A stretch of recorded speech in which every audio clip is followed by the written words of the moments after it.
নমস্কাৰ সকলোকে। আৰু মই আজি যাব ওলাইছোঁ মানে বাজাৰত। আমাৰ ইয়াতে মানে শুক্ৰবাৰে আৰু মঙলবাৰে বাজাৰ হয়। আৰু আপোনালোকেও চাই থাকিব, আৰু কোনোবাই যদি চিনি পায় বাজাৰখন মানে আৰু তেতিয়াহ'লে নিশ্চয় কমেণ্ট কৰি জনাব।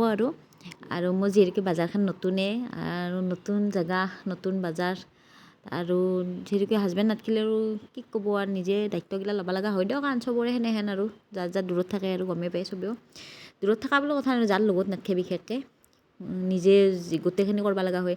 আৰু মই আপোনালোকক আৰু দেখুৱাইছোঁ, আৰু নাভাবব কি দিছোঁ সেই দেখুৱা নাই দিয়ক। মই কেনেকৈ কেইখিনি বস্তু দি অলঙাত সেয়ে দেখুৱাইছোঁ, য'কেনে গ'লেও এনেকৈ যাওঁ দিয়ক। আৰু যাই জানেই বাৰু, বেছি একো বিশেষ হেভিকৈ লগোৱা অভ্যাস নাই আৰু।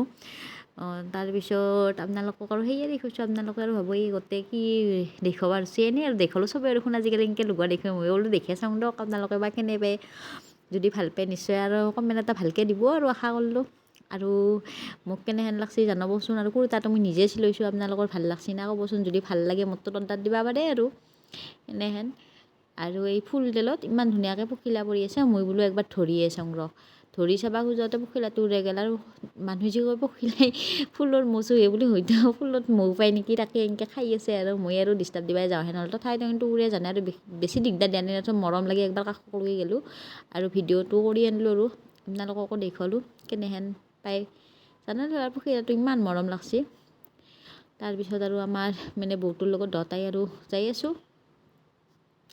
এই আমি বাজাৰ পালোঁৱে, আৰু এইটো মন্দিৰৰ কাষত এখন মেডিকেল আছে। আৰু যোনে চিনি পায় জেগাখনতো গমেই পাব, আমাৰ এইখিনি আইঠাবাৰী বাজাৰ বুলি কয়।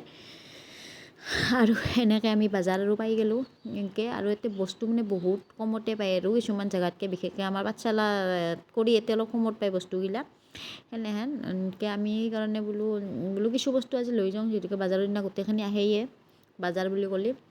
তাকে আমি আৰু বস্তুগিলা আৰম্ভ কৰিলোঁ দিয়ক।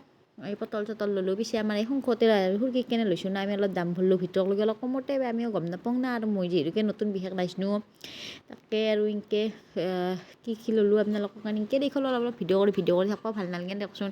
তথাপিতো আৰু অলপ কিবা কৰি আনিলোঁ। মাছো ল'লোঁ সেনেহেনকৈ। আৰু এইখন হৈছে ষ্টেচনাৰী মানে। আৰু আমি বাজাৰ চাজাৰ কৰিম এখন চাহ খাব আহিলোঁ। চাহ খাওঁতে আৰু চাহ চিঙৰা খাব ইচ্ছা কৰিলোঁ, চিঙৰা হয় নেকি। তথাপিতো আমি গৰম চিঙৰা খাৱাৰ কাৰণে ৰখি চাহ শেষে হ'ল। তাৰপিছত চিঙৰা আহিল দে, চিঙৰাটো এনেকৈ ফুটা কৰি দি ধহা যাব দিছোঁ, মানে বিৰাট গৰম। আৰু এনেকৈ আৰু বাজাৰ চাজাৰ কৰি দুটাই চাহ খাই আৰু যাব ওলাইছোঁ আৰু ঘৰকলৈকে। যিহেতুকে তাইৰো সৰু চলি থকা কথা, আমি বেছি দেৰি কৰিবও নোৱাৰোঁ। এনেই তাইও থৈ আহিছে দুটাই আৰু পটাপট আৰু আহি গ'লোঁ এনেকৈ ঘৰকলৈকে। আৰু যিহেতুকে বহুত দিনৰ কাৰণে বাজাৰ লৈ আহিছোঁ, আহিকে বাজাৰখিনি প্ৰথমতে আজৰি দিছোঁ, একেলগে বেছিকৈ লৈ আহিছোঁ দিয়ক। আৰু ঘনে যাই থাকিবও নোৱাৰি, সেনেহেন কথা। আৰু দূৰো হয়, 3 কিলোমিটাৰমান দূৰ হ'ব আমাৰ ইয়াৰে পৰা। আৰু আজি মাছ আনিছোঁ, এতিয়া মাছেদি মানে জিকা বনাওঁ। ঘৰৰে জিকা আছিল, আৰু ৰঙালাও হৈছে ইমান সোৱাদ আমাৰ ৰঙালাওখিনি। আৰু ঢেকীয়াও আনিছোঁ দিয়ক বাজাৰৰ পৰা, এই ঢেকীয়া আহি ভাজিম। আৰু দুপৰীয়া ভাত সাজ মানে এনেকৈয়ে আছিল। আৰু ডিমা এটা হাঁহৰ ডিমা ভাংছিল, তাকে বোলো ময়ো এনেকৈ আমলেট কৰি ল'লোঁ। পিছে ঠগা নহ'ল দিয়ক আপোনালোকৰ নিচিনা।